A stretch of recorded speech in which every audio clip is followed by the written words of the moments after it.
परदेशात आल्यानंतर काही अनुभव आपल्याला असे येतात ना, जे आपण कधी प्लॅन केलेले नसतात, पण आयुष्यभरासाठी लक्षात राहतात. आजचा हा व्लॉग तसाच काहीतरी अनुभव सांगण्यासाठी आहे. मी निघालो आहे म्युपा थिएटर्सकडे. इथे आर्ट आणि कल्चरल प्रोग्राम असतात. माझ्या ऑफिसमधली एक कलिग आहे, तिला हे आर्ट आणि कल्चरल प्रोग्राम खूप आवडतात. ती म्हणे, माझा आणि माझ्या नवऱ्याचा हा फेवरेट शो आहे, तू आम्हाला जॉईन करशील का? मी लगेच हो म्हणालो. त्यांनी माझ्यासाठी तिकीट्स काढले होते. संध्याकाळी मी ऑफिसचं काम आटपून म्युपा थिएटर्सकडे निघालो. जसं मी अगोदरही सांगितलंय, बुडापेस्टमधलं पब्लिक ट्रान्सपोर्ट खूप इझी आहे. कुठल्याही कानाकोपऱ्यात तुम्ही पब्लिक ट्रान्सपोर्टने इझिली जाऊ शकतात. असंच मी ह्या म्युपा थिएटर्सकडे गेलो. ही जी रंगीत जांभळ्या रंगाची बिल्डिंग दिसते, हेच ते म्युपा थिएटर. पब्लिक ट्रान्सपोर्टने मी इथपर्यंत आलो होतो आणि क्रिस्टा आणि तिचा नवरा माझ्यासाठी ते थिएटरमध्ये वाट पाहत थांबलेले होते. लांबून ही लाईटिंग खूपच आकर्षक वाटत होती.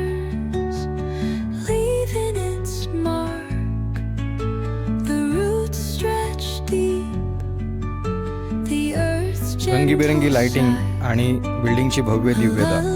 जसजसं जवळ जात होतो तसतसं ही बिल्डिंग लक्ष वेधून घेत होती. हेच ते म्युपा थिएटर्स. याच्या आतमध्ये वेगवेगळे शोज होते. यातला एक रेसिक्युरल नावाचा शो आम्ही आज बघणार होतो.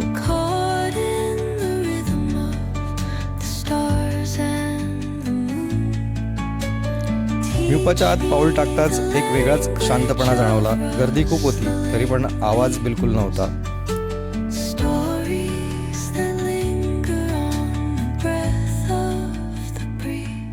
क्रिस्टा आणि तिचा नवरा अगोदरच येऊन थांबलेले होते. त्यांनी माझ्यासाठी एक ब्रेड मागवून ठेवलेला होता.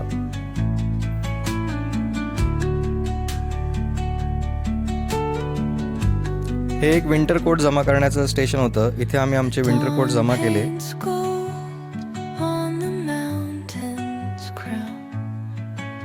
इथे सगळंच खूप आकर्षक होतं. कमी आवाज, कमी हालचाली, पण एक रिच अनुभव होता. कॉरिडोर्स, लाइटिंग, डिझाईन, हे सगळं असं होतं की आपण नकळत स्लो होऊन जातो, कारण आपण ते सगळं बघण्यात गुंग होऊन जातो. हे फक्त थिएटर नव्हतं, तर हा एक परिपूर्ण कल्चरल एक्सपिरियन्स होता.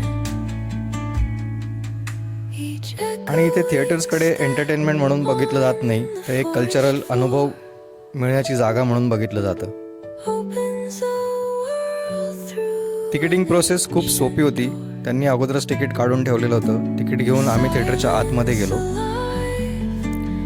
थिएटर हॉलमध्ये गेल्यावर एक वेगळाच प्रीमियम फील येतो. इथे आपल्याला आत लाकडी खुर्च्या खूप क्लासी आणि सॉलिड वाटतात, पण त्यावरचे सॉफ्ट कुशन्स खूप कम्फर्टेबल होते.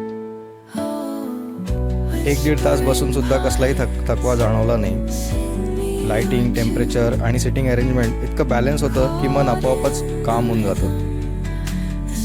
रेसिक्युरल हा फक्त शो नाही, हा एरोबिक्स, डान्स, स्टोरी टेलिंग यांचं मिक्स आहे. शो सुरू झाल्यानंतर मी कम्प्लिटली इमर्स झालो होतो. बॉडी कंट्रोल, बॅलेन्स, फ्लेक्झिबिलिटी हे सगळं लाईव्ह स्टेजवर पाहणं खूपच अनरियल वाटत होतं.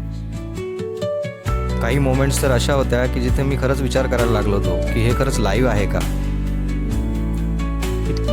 म्युझिक आणि लाईट्स प्रत्येक मोमेंटसोबत परफेक्टली सिंक होत होते. थिएटरमध्ये शांतता होती, पण त्या शांततेत सुद्धा खूप इमोशन्स होते. इथे शूटिंग काढायला अलाउड नव्हतं, म्हणून मी फक्त फोटोज जे मला इंटरनेटवर मिळाले ते टाकतो आहे इथे. पण माझ्या कमेंटमध्ये मी यांचा एक व्हिडिओ टाकलेला आहे, जो त्यांच्या ऑफिशियल यूट्यूब चॅनलचा आहे. तो तुम्ही नक्की बघा आणि तो बघितल्यावर तुम्हाला जाणवेल की मी काय बोलतो आहे ते. हा व्हिडिओ फक्त माझा पर्सनल एक्सपिरियन्स आहे. रेसिक्युरल आणि म्युपा थिएटरचं कंटेंट कॉपीरायटेड आहे, म्हणून पूर्ण परफॉर्मन्स मी दाखवलेला नाही.